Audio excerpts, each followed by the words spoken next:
Bonjour à toutes et à tous, nous sommes le jeudi 29 août, bienvenue dans votre journal de la soirée si on fait le point sur l'actualité vendéenne. Le voile est enfin levé sur la programmation 2024-2025 du Vendespace. Cette saison va à nouveau être riche en événements sportifs et culturels. L'humour sera à l'honneur avec Jarry, Laura Lone ou encore Ahmed Silla. La musique également avec Pascal Obispo, Hera et l'héritage Goldman. Et vous pourrez aussi vous laisser hypnotiser par le célèbre Mesmer. Et il y aura bien évidemment du sport avec du VTT, du tennis, du judo et du basket. On fait le point sur les premiers temps forts à venir avec Grégoire de Châtillon. Le Petit Bercy vendéen, temple du sport et de la culture en Vendée, fait sa rentrée. Une nouvelle saison qui a donné lieu à une conférence de presse à l'hôtel du département.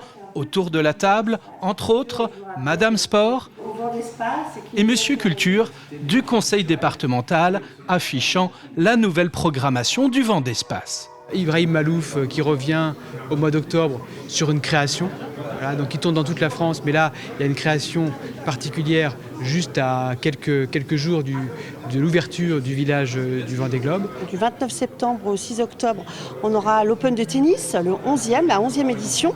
Et puis on aura au mois de novembre, le 23 et le 24 novembre, on aura le VTT Trial en finale de Coupe du Monde. Voilà les moments les plus forts de la rentrée.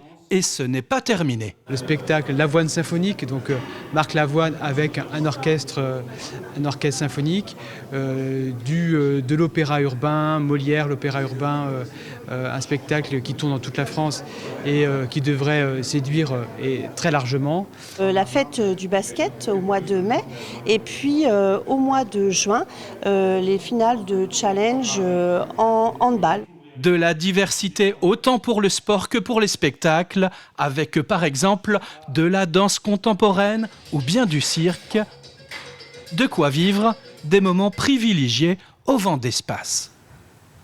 Et prenez rendez-vous pour l'Open de Vendée de tennis qui sera à vivre sur TV Vendée avec chaque jour les résumés des matchs et la diffusion en direct des finales doubles et simples le 6 octobre prochain.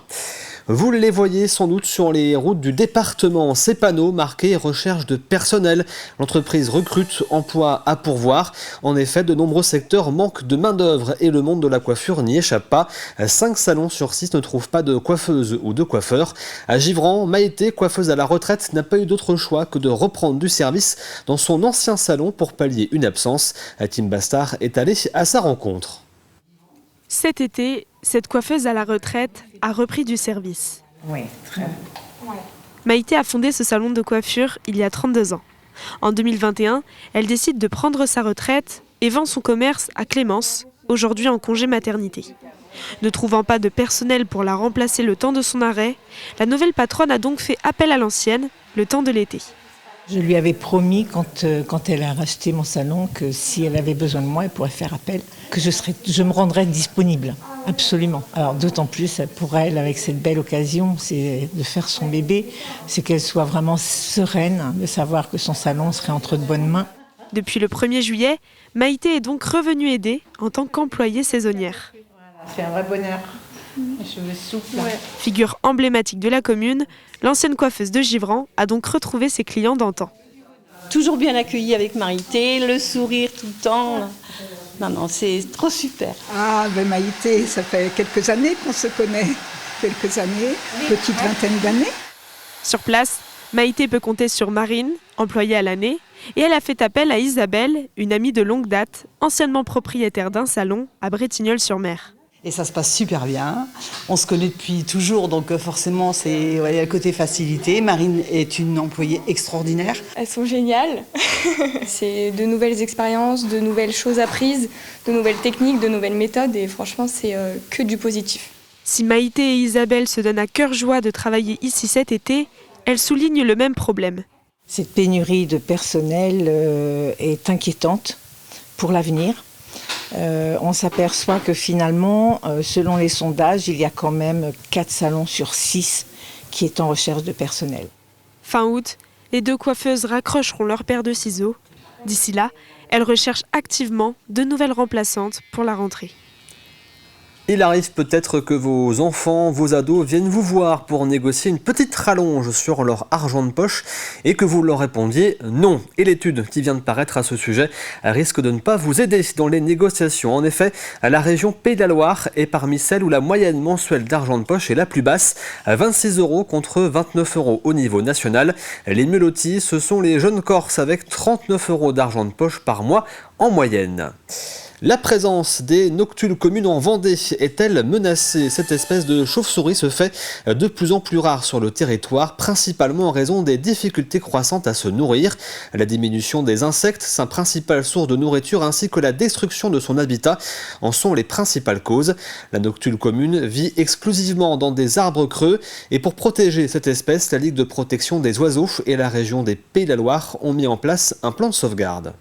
Pour la noctule commune en particulier, il y a un gros programme qui est fait à l'échelle des Pays de la Loire. C'est un plan national d'action. On dédie des week-ends avec des bénévoles pour rechercher cette espèce-là.